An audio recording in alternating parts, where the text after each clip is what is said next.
അൽഹംദുലില്ലാഹ് അസ്സലാത്തു വസ്സലാമു അലാ റസൂലില്ലാഹ് വഅലാ ആലിഹി വസഹ്ബിഹി അജ്മഈൻ. സ്നേഹനിധികളായ മക്കളെ, അസ്സലാമു അലൈക്കും വറഹ്മത്തുള്ളാഹ്. ഇന്നത്തെ ക്യൂ സ്പോട്ടിലേക്ക് എല്ലാവർക്കും ഹൃദ്യമായ സ്വാഗതം. ഇന്ന് നാം സൂറ അൽ ഹുമസ പഠനം ആരംഭിക്കുകയാണ്. സൂറത്തുൽ ഹുമസ വിശുദ്ധ ഖുർആനിലെ 104-ാമത്തെ സൂറത്താണ്. നബി സല്ലല്ലാഹു അലൈഹി വസല്ലമയുടെ മക്ക ജീവിത കാലഘട്ടത്തിൽ അവതരിച്ച സൂറയാണ്. ഈ സൂറത്തിൽ ആകെ 9 സൂക്തങ്ങളാണുള്ളത്. ഈ സൂറ മുതലാളിത്തം എന്നുള്ള ഒരു സംസ്കാരത്തെ അല്ലെങ്കിൽ തെറ്റായ സ്വഭാവത്തെയാണ് മൊത്തത്തിൽ സൂചിപ്പിക്കുന്നത്. മനുഷ്യൻ്റെ ഭൗതികതയോടുള്ള ആർത്തി.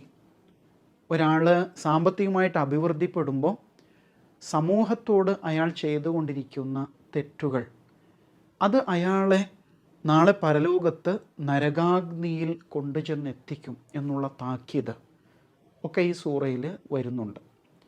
മുതലാളിത്തം മനുഷ്യനിൽ സൃഷ്ടിക്കുന്ന 5 തിന്മകൾ ഈ സൂറ എടുത്തു പറയുന്നു. അതിനെ തുടർന്ന് അയാൾ നരകാഗ്നിയുടെ വിറകായിട്ട് മാറും എന്ന് അള്ളാഹു താക്കീത് ചെയ്യുന്നു. ഈ സൂറയുടെ ശൈലി തന്നെ തികച്ചും വ്യത്യസ്തമാണ്. അധികം നീട്ടാനും മണിക്കാനൊന്നും ഇല്ലാത്ത രൂപത്തിൽ അറുത്തുമുറിച്ച് വളരെ കടുപ്പമേറിയ ശബ്ദത്തിലാണ് വാക്കുകൾ അള്ളാഹു താല ഉപയോഗിച്ചിരിക്കുന്നത് എന്ന് കാണാം. നമുക്ക് സൂറത്തുൽ ഹുമസ പാരായണം ചെയ്തിട്ട് വിശദീകരണങ്ങളിലേക്ക് പോകാം. അഊദു ബില്ലാഹി മിനശ് ശൈത്വാനിർ റജീം. ബിസ്മില്ലാഹിർ റഹ്മാനിർ റഹീം. വൈലുൽ ലികുല്ലി ഹുമസത്തിൻ ലുമസ അല്ലദീ ജമഅ മാലൻ വഅദ്ദദ യഹ്സബു അന്ന മാലഹു അഖ്ലദ കല്ലാ ലയുൻബദന്ന ഫിൽ ഹുതമ വമാ അദ്റാക മൽ ഹുതമ നാറുല്ലാഹിൽ മൂഖദ അല്ലതീ തത്വലിഉ അലൽ അഫ്ഇദ ഇന്നഹാ അലൈഹിം മുഅ്സദ ഫീ അമദിൻ മുമദ്ദദ. 9 സൂക്തങ്ങളാണ് അല്ലേ? ഇതിൽ 7 സൂക്തങ്ങൾ അവസാനിക്കുന്നത് തായിലാണ്. ഏത് താ? താ ഉത്ത് ഇനീസ് എന്ന് പറയില്ലേ, സ്ത്രീലിംഗ പദത്തെ സൂചിപ്പിക്കുന്ന താ ആണ്. ആ തായിന് സാധാരണ പേര് പറയാം താ മർബൂത്ത എന്നാണ്. ഇങ്ങനെ കൂട്ടിക്കെട്ടിയ താ ആണ്, രണ്ടറ്റം പിടിച്ച് കെട്ടിയ പോലെ. വേറൊരു താ ഉണ്ട് അല്ലേ, സാദാ താ ഇല്ലേ, അലിഫ് ബ ത. ആ താ ഇങ്ങനെ തുറന്നു വെച്ചിട്ടുണ്ട്, താ മഫ്തൂഹ എന്ന് പറയും. പക്ഷേ ഇത് ഇങ്ങനെയാണ്, കൂട്ടിക്കെട്ടിയിട്ട് ആണ് ഇതിൻ്റെ രൂപം. ഇത് താ മർബൂത്തയാണ്, പരസ്പരം കൂട്ടിക്കെട്ടിയിരിക്കുന്നത്. അതാണ് ഈ സൂറയുടെ ഒരു പ്രത്യേകത. അതിലാണ് 7 സൂക്തങ്ങൾ അവസാനിക്കുന്നത്. 2 സൂക്തങ്ങൾ ഹായിലാണ് അവസാനിക്കുന്നത്. പക്ഷേ പാരായണ വേളയിൽ വഖഫ് അഥവാ ആയത്ത് അവസാനിക്കുന്നിടത്ത് ഹാ ആയാലും ഇങ്ങനെയുള്ള താ ആയാലും ഒരേപോലെയാണ് നമ്മൾ ആയത്ത് നിർത്തുന്നത്.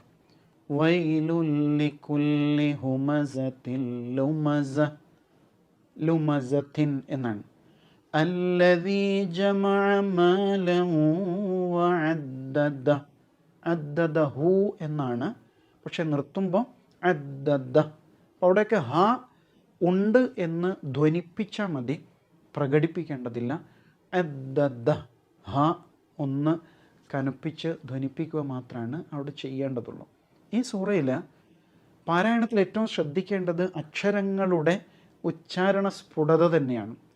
ഹുമസത്തിൽ ലുമസ അല്ലദീ ജമഅ മാലൻ വഅദ്ദദ യഹ്സബു അന്ന മാലഹു അഖ്ലദ.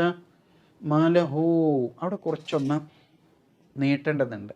ഹു എന്നതിന് ലമ്മിൻ്റെ ഹർക്കത്താണ്, അതിനുശേഷം ഹംസ് വരുന്നുണ്ട് അല്ലേ. അപ്പോൾ അതുകൊണ്ട് അവിടെ ഒരു വാവും ഉണ്ട്, അതിന് മുകളിലൊരു മദ്ദിൻ്റെ ചിഹ്നമില്ലേ. അപ്പോൾ അത് രണ്ടും പരിഗണിക്കേണ്ടതാണ്. മാലഹു അഹ്ലദ കല്ല ലയുംബദന്ന. അവിടെ ഒരു പ്രത്യേക നിയമമുണ്ട്. എന്താണ്? ഒന്ന് ഖുറാനിൽ നോക്കോ. ല യുൻ ബദന്ന അല്ലേ. ല യു പിന്നെ നൂനാണ്, പിന്നെ ബ ആണ്. ആ നൂനിന് ശരിക്കും എന്താ ഹർക്കത്ത്? സുക്കൂനാണ്. പക്ഷെ ഖുർആനിൽ എന്താ ഉള്ളത്? നൂനിൻ്റെ മുകളിൽ ഒരു മീമ് വരച്ചിട്ടുണ്ട് അല്ലേ.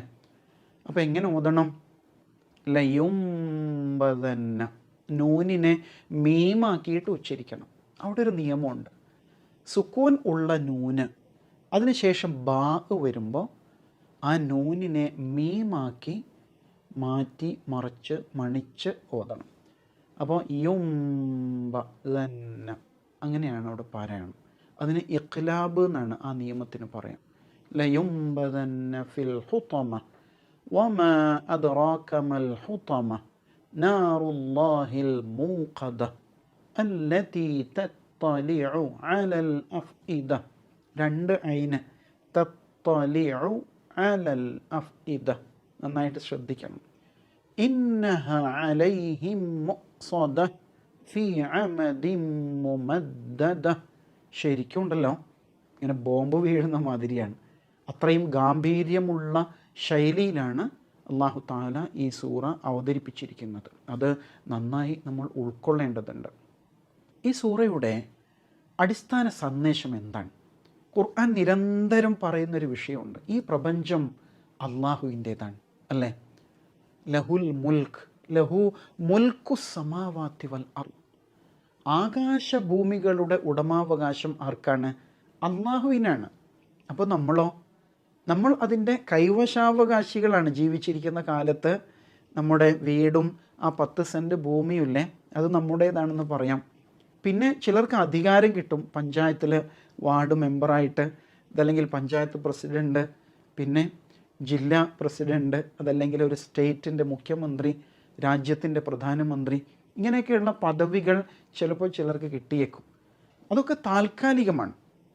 അയാൾ ഈ ലോകം വിട്ടുപോകും, ഈ ലോകം അവസാനിക്കും. അപ്പോൾ അള്ളാഹുവിങ്കിലേക്കാണ് ഈ സമ്പത്തൊക്കെ മടങ്ങുന്നത് അല്ലേ. അതിനാൽ യഥാർത്ഥ ഉടമ അള്ളാഹുവാണ്. നമ്മളതിൻ്റെ കൈവശാവകാശികൾ മാത്രമാണ്. ഇതാണ് ഇസ്ലാം മുന്നോട്ട് വയ്ക്കുന്ന സാമ്പത്തിക ക്രമത്തിൻ്റെ അടിത്തറ എന്ന് പറയുന്നത്. ശരിക്കും ഒരു സോഷ്യലിസ്റ്റ് ശൈലിയാണ് ഇസ്ലാമിൻ്റേത്.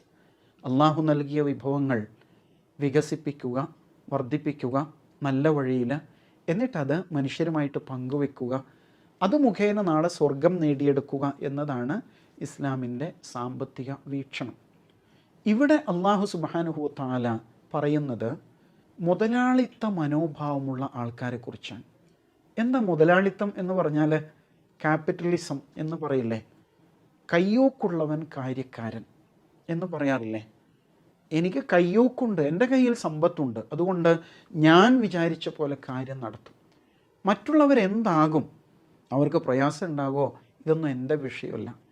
ഈ അവസ്ഥയിൽ ജീവിക്കുന്ന ആളുകളെക്കുറിച്ചാണ് അങ്ങനെ പറയാം. നമുക്ക് ഈ സൂറയിലെ സൂക്തങ്ങളിലേക്ക് കടക്കാം. ശരിക്കും അന്ന് മക്കയിൽ, അറേബ്യയിൽ ഒക്കെ ഉണ്ടായിരുന്ന മുതലാളിത്ത സംസ്കാരമാണ് ഇവിടെ അല്ലാഹു തആല വെളിപ്പെടുത്തുന്നത്. ഇസ്ലാമിൻ്റെ മുമ്പുള്ള ഒരു സാമൂഹിക അന്തരീക്ഷം ഉണ്ടല്ലോ, അതവരെ ശരിക്കും സ്വാധീനിച്ചിരുന്നു. പിന്നീട് ഇസ്ലാം വന്നു. ഇസ്ലാം വേറിട്ട ഒരു സാമ്പത്തിക ക്രമം പഠിപ്പിക്കുന്നു. അതിൽ സക്കാത്തും സ്വതക്കയും അതുപോലെയൊക്കെയുള്ള ദാനധർമ്മങ്ങളെക്കുറിച്ചൊക്കെ ഓർമ്മപ്പെടുത്തുന്നു. അതിലേക്ക് മനുഷ്യൻ്റെ മനസ്സിനെ പാകപ്പെടുത്തിയെടുക്കുകയാണ് ഇങ്ങനെയുള്ള സൂറത്തുകൾ. ഇനി നമ്മൾ പഠിക്കാൻ പോകുന്ന സൂറ അസ്സൽസല മുതൽ ഈ സൂറ വരെയുള്ള സൂറത്തുകളിൽ നമുക്ക് കാണാൻ കഴിയുന്ന പൊതുവായ ആശയം അവിടെ നടമാടിക്കൊണ്ടിരുന്ന തിന്മകളോടുള്ള വളരെ ശക്തമായ പ്രതികരണങ്ങളാണ്. നമുക്ക് ഒന്നാമത്തെ ആയത്തിലേക്ക് കടക്കാം. വൈലുൽ ലികുല്ലി ഹുമസത്തിൽ ലുമസ. വൈൽ, നാശം എന്നാണ് അർത്ഥം. വൈൽ കൊണ്ട് തുടങ്ങുന്ന വേറെ സൂറകളുണ്ട് ഖുർആനിൽ. ഒന്ന് പരിശോധിക്കണം. അമ്മ ജുസുഇൽ തന്നെ വൈൽ കൊണ്ട് തുടങ്ങുന്ന സൂറയുണ്ട്. വൈൽ എന്നുള്ള വാക്ക് ഖുർആനിൽ ധാരാളമായിട്ട് വരുന്നുണ്ട്. ഒരു സൂറത്തിൽ 10 തവണ വൈൽ എന്ന വാക്ക് ആവർത്തിച്ച് ഒരു ആയത്തിൽ വരുന്നതായിട്ട് കാണാൻ പറ്റും. അതും കണ്ടുപിടിക്കാൻ വേണ്ടി ശ്രമിക്കണം. വൈലുൻ നാശം. ശരിക്കും വയൽ എന്ന് പറയുമ്പോൾ നരകത്തിലെ ഒരു പ്രത്യേക അവസ്ഥയാണ്, നരകത്തിലെ ഒരു താഴ്വരയാണ് അതുകൊണ്ട് ഉദ്ദേശിക്കുന്നത് എന്ന് പറയും.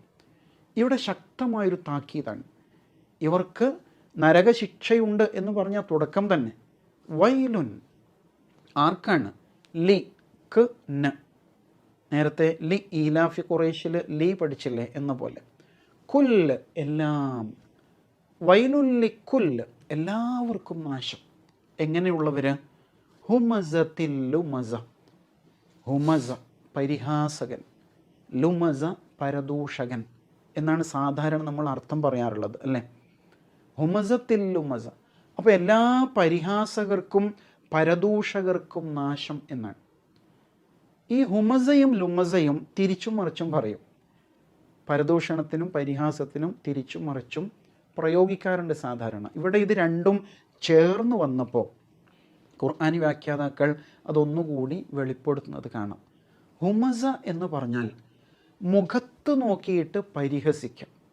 ഒരാളുടെ രൂപത്തെ, അയാളുടെ പ്രകൃതത്തെ ഒക്കെ ഉണ്ടല്ലോ, അല്ലെങ്കിൽ എന്തെങ്കിലുമൊക്കെ പറഞ്ഞിട്ട് മുഖത്ത് നോക്കിയിട്ട് കൈ ചൂണ്ടി പറഞ്ഞിട്ട് ആൾക്കൂട്ടത്തിൽ വെച്ചൊക്കെ ഒരാളെ മോശമായിട്ട് സംസാരിക്കുക എന്നുള്ളതാണ് ഹുമസ.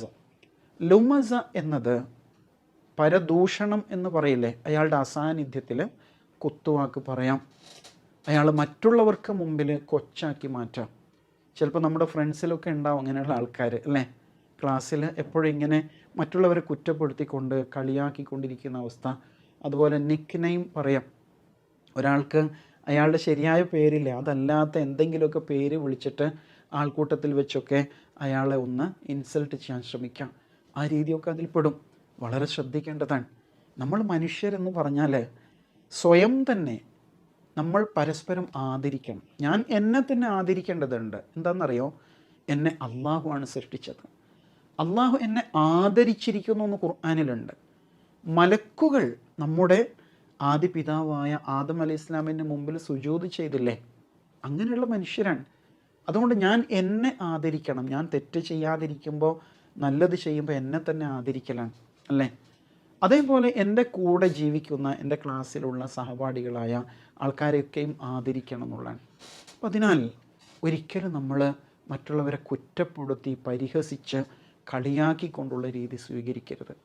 ഇത് പൊതുവായിട്ട് പറയാണ് വൈലുല്ലിക്കുല്ലി ഹുമസത്തിൽ ലുമസ എന്ന് ആദ്യം പൊതുവായിട്ട് പറയുന്നു. എല്ലാ പരിഹാസകർക്കും പരദൂഷകർക്കും നാശം. സൂറത്തുൽ ഹുജുറാത്തിൽ അത് കൂടുതൽ വിശദീകരിക്കുന്നുണ്ട്. നമ്മൾ ചിലപ്പോൾ ഒരാൾ കളിയാക്കുമ്പോൾ അയാൾ നമ്മളെക്കാളും നല്ല ആളായിരിക്കും, അതിനാൽ വളരെ സൂക്ഷിക്കണം എന്ന് പറയുന്നതായിട്ട് കാണാം. ഇന്ന് പലതരത്തിലുള്ള മിമിക്സ് പരേഡും അങ്ങനെയൊക്കെയുള്ള പല പരിപാടികളില്ലേ, ആളുകളെ കൊച്ചാക്കി കളിയാക്കി അല്ലേ? ആ രീതിയിൽ അത് ആസ്വദിക്കുന്ന പ്രവണത തന്നെ ഒഴിവാക്കേണ്ടതാണ്. എന്നിട്ട് അള്ളാഹു അതോട് കണക്റ്റ് ചെയ്ത് പറയുന്ന എന്താണ്?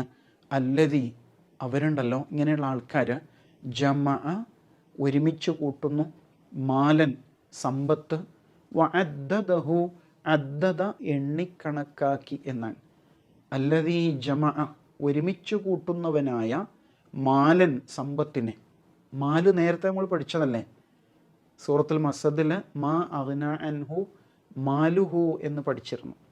അല്ലതി ജമഅ മാലൻ സമ്പത്ത് ഒരുമിച്ച് കൂട്ടുകയും, വഅദ്ദദഹു എന്നിട്ട് അത് എണ്ണിക്കണക്കാക്കുകയും ചെയ്യുന്നു. അതിലെന്താ തെറ്റുണ്ടോ? നമ്മളൊക്കെ അങ്ങനെ ചെയ്യാറില്ലേ? കിട്ടിയ കാശൊക്കെ ഒരുമിച്ച് കൂട്ടി പേഴ്സിലോ മേശയിലോ ഒക്കെ വെക്കും അല്ലേ? അത് എണ്ണി നോക്കും. അതിൽ തെറ്റുണ്ടോ? അതിൽ ആരെയാണ് നമ്മൾ പരിഹസിക്കുന്നത്? ആലോചിച്ച് നോക്കൂ. നമ്മൾ ചിന്തിക്കേണ്ട ഒരു വിഷയമാണ്. ഇൻഷാ അല്ലാഹ് നമുക്ക് അടുത്ത ക്ലാസ്സിൽ അതിനെക്കുറിച്ച് കൂടുതൽ പറയാം. ഒന്ന് ആലോചിച്ച് നോക്കുക, സമ്പത്ത് ഒരുമിച്ച് കൂട്ടിയാൽ അത് എണ്ണി കണക്കാക്കിയാൽ എങ്ങനെ പരിഹാസമാകും? അല്ലാഹു സുബ്ഹാനഹു വ തആല ഈ ഖുർആനിക വചനങ്ങളെ ആഴത്തിൽ മനസ്സിലാക്കാനും അതിൻ്റെ നന്മകൾ ജീവിതത്തിൽ പകർത്താനും തൗഫീഖ് നൽകുമാറാവട്ടെ. വ ആഖിറു ദഅ്വാന അൽഹംദുലില്ലാഹി റബ്ബിൽ ആലമീൻ. അസ്സലാമു അലൈക്കും വറഹ്മത്തുള്ളാഹി.